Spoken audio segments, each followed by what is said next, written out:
Welcome to the next video in this series where I show you the most efficient ways to perform any exercise so you can maximize your time in the gym.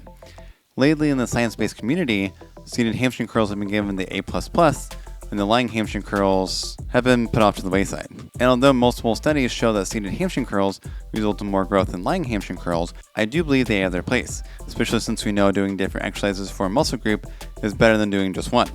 So in today's video, I'll show you the most efficient way to do the lying hamstring curl to get the most out of your time and effort. To start, set the heel pad back as far as you can so it is still in contact with your heels when you perform the exercise. This maximizes the lever arm and load on the hamstrings, as having it closer results in less work the hamstrings are doing, and you get less stimulus with each rep.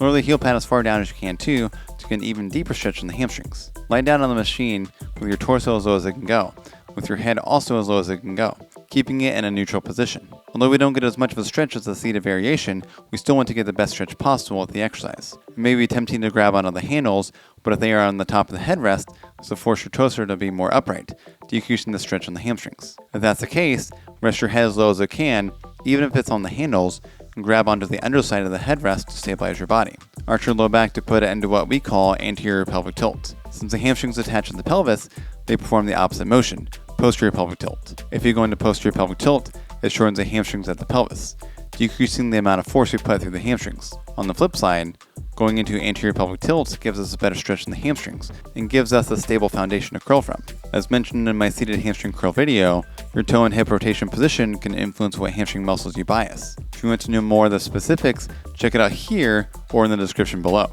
Regardless of your toe or hip rotation position, bring your toes towards your shins to put your ankle into dorsiflexion. Your calves cross your knee joint, so this position stretches them out, allowing them to help out the exercise and helping to prevent muscle cramps in the calves. You can thank me later. When curling, think about curling up in an in arc, as if your knees are catapults and you are trying to throw something from your heels as far as you can. This maximizes contribution from the hamstrings, limits other muscles from kicking in. If you curl purely in towards your glutes, other muscles start to contribute.